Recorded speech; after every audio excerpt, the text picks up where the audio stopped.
everyone. Today I'm going to be showing you how to present your UI UX designs in a nice and presentable manner that is professional and sleek. So what you're gonna need for this tutorial is Adobe XD and Adobe Photoshop.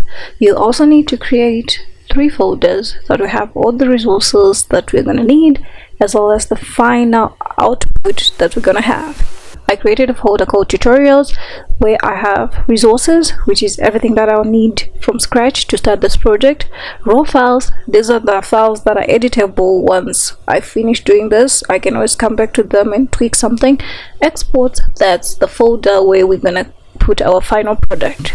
In our resources, I have this picture of a Mac computer. So this is the mockup we're gonna use.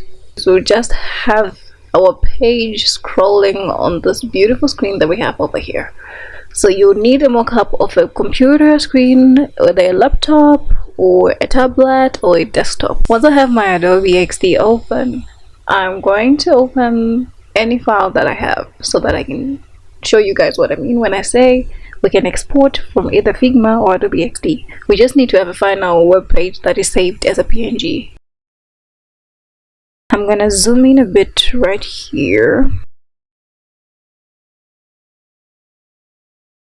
Click on your artboard name so that we'll be able to export it. So you click on the name of whatever artboard you want to export.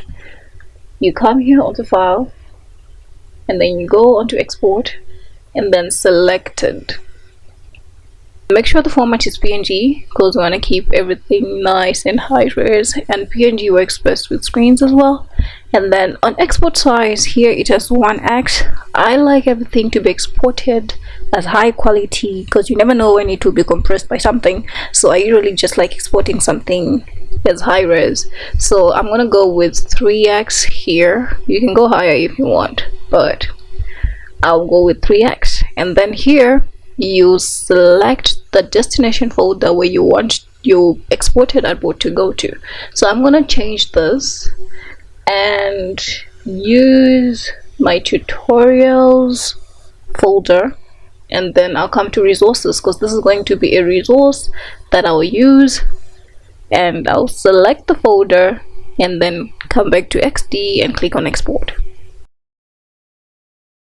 Now that you have exported your artwork, you just need to close your XD, but if you feel like you're gonna need to do this again, you can feel free to leave it open, but I'll close mine. Now for the exciting part, we're gonna go into Photoshop.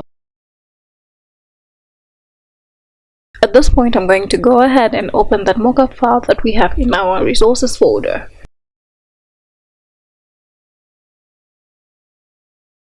I'm going to double click on the background layer so that I'll be able to edit it without any restrictions.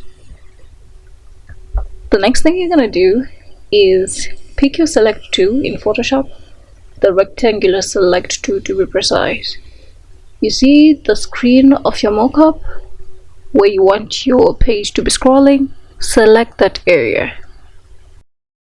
Once you do that, we are going to delete that space so that it's transparent. So how you know something is transparent is you have these gray and white boxes with checkerboard style. So once you have that, go ahead and click Ctrl D in Windows and Command D on Mac, so Apple, to make sure that you deselect the screen. After doing that, we are going to create a rectangle that will cover the screen area because that is where our artwork is gonna go as a smart object. So I click on the rectangular tool and then I'll draw a rectangle on top of this, and there we have it. So now I want my design to appear through the hole in the mockup, so I'll put this layer behind the mockup.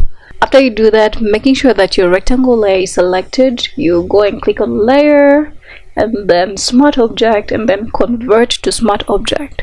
So the reason why we converted this to a smart object is that we want to edit it independently from a new and separate file while it's still part of this document. So now that you have this icon here showing that your rectangle is now a smart object, we are going to double click onto the rectangle, and now it opens as a separate file. The next thing we're going to do is we'll place our web page PNG. Come here onto File, Place Linked, select your web page PNG,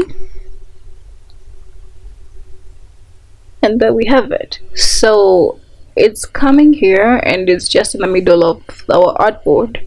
What we need to do is to make sure that it fills this screen part that we have, the black part.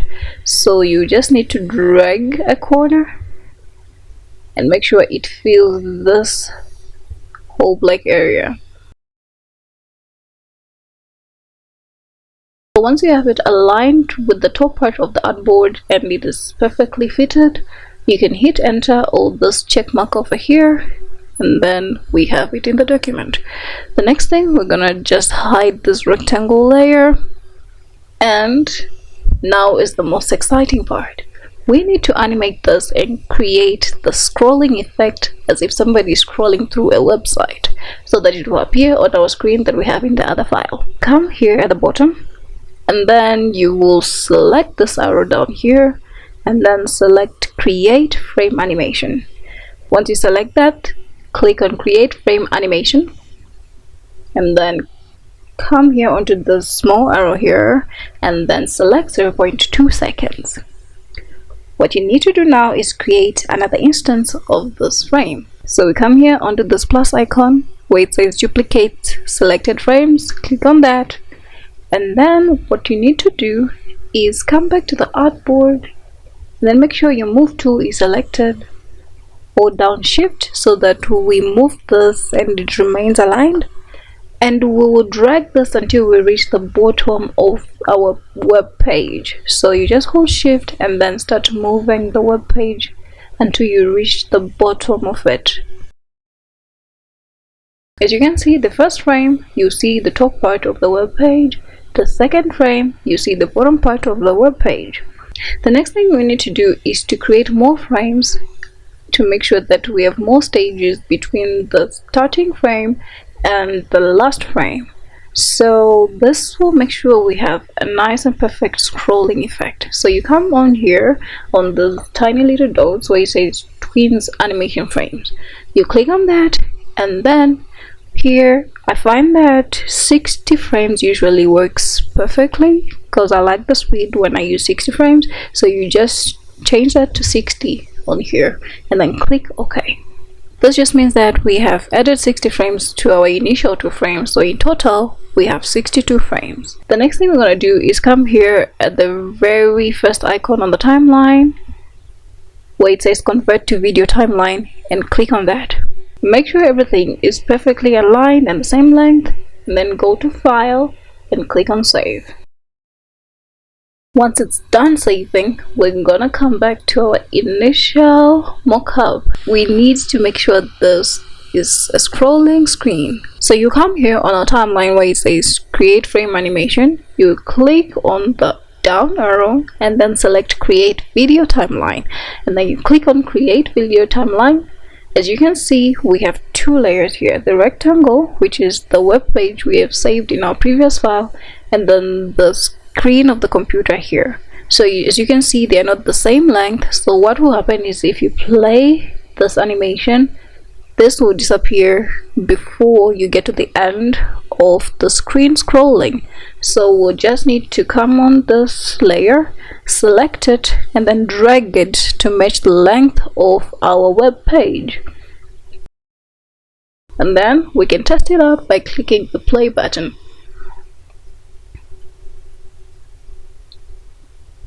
So because it has not rendered yet, it will be a bit slow as you can see, but if you're happy once you do your preview, you can go ahead and stop, and then you come here on File, and then you come to Export and then Render Video.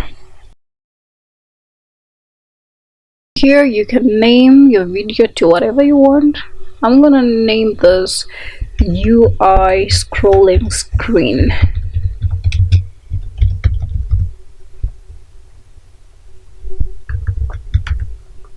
And then you select the folder you want this to go into once you save it. So we're gonna go back to our tutorials folder, and then this time we'll save it in exports.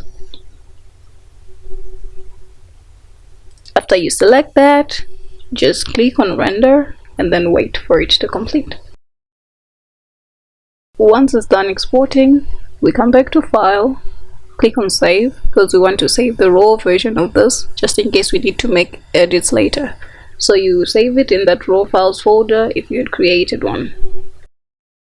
You can give it any name that you want and then click on save. After we finish saving, we'll go into our exports folder to check out the final product.